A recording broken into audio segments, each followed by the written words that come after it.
Some are calling him a patriot who deserves to be pardoned. Others say he's a traitor who deserves to be brought to justice. No matter what you think of Edward Snowden, one thing is clear. His actions have forever changed surveillance practices in this country and likely around the globe.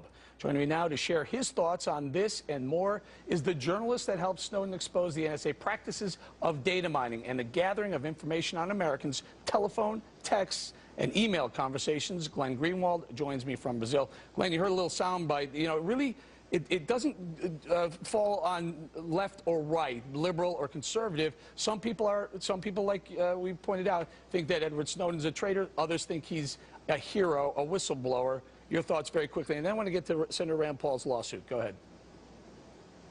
Yeah, it's amazing how it doesn't really break down left or right or Democrat, Republican. I think the breakdown is, do you have primary allegiance to the government, in which case you probably don't like Edward Snowden since he exposed things the government was doing to Americans that they wanted to keep secret, or is your allegiance to the Constitution, in which case you probably consider him a hero for telling Americans that their privacy is being systematically violated by the U.S. government. And I would just point out that throughout American history, going back to Benjamin Franklin, anytime people exposed information that their government was oppressive, such as the British king, wanted to be kept secret, those people were called traitors, and yet history views them as patriots and heroes, and I think that'll be the case for Mr. Snowden. Now, Glenn, let's talk about a Republican senator in the A block who is bringing a lawsuit against the Obama administration saying the NSA has to stop what they're doing, stop the data mining, the unconstitutional data mining of Americans. You want to weigh in on that lawsuit?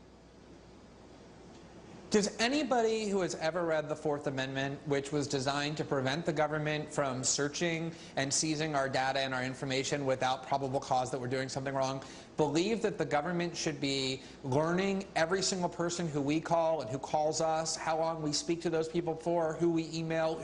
That's what the U.S. government is collecting, not about some of us who they think are terrorists, but about every single one of us, hundreds of millions of people every day. And I think Senator Paul is absolutely right that it is a core violation of the Fourth Amendment. And again, Democratic senators, Democratic House members, and Republicans agree with him, and that's the place to get this resolved, is in the courts, and we can only do that because of what Mr. Snowden enabled us to know. So I assume you're supportive of that lawsuit. Maybe you would even sign up for it. Let me ask you this.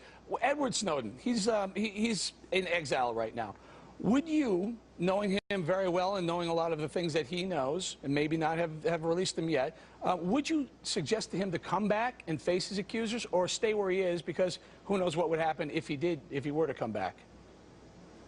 So here's the problem, Eric. If you are a whistleblower, as he considers himself to be, and lots of other people do too, you would want to come back if you could go into court and say, I disclosed this information even though it was classified because I believe it revealed wrongdoing and lying on the part of the U.S. government and law-breaking, and I was therefore justified as a whistleblower in doing that. The way the Justice Department has created the law is that if you are charged with Espionage Act violations, you are not permitted to go into court and argue that you were justified in exposing this information because it revealed serious law-breaking and deceit on the part of the government. It's not a fair fight. You're basically barred from going in and making that defense. So if he thought he could get a fair trial, if he thought that the justice system would fairly treat him and would test that claim, I believe he would come back. But that is not what the Obama Justice Department is trying to do. They're charging him under laws on purpose that prevent him from going into court and saying, I did this because James Clapper was lying and misleading my fellow citizens and violating the Constitution. All right, before we let you go, Glenn, there's clearly you have a lot of additional information. Will you be releasing more, and if so, when? Oh, definitely. You know, Edward Snowden said his job is done, him meaning him as a whistleblower. He got the information to journalists. Now our job as journalists is to inform the American people about what their government is doing to them. And there's a lot more stories coming in the early part of January, the first 2 or 3 months, that I think are going to be very, very interesting to Americans about what their government is doing to their privacy in the dark. All right. Well, we're going to leave it there, Glenn Greenwald. I've spoken to you several times. Appreciate you coming on and having this conversation with us. I believe Americans need to understand what's going on. Glenn, thank you.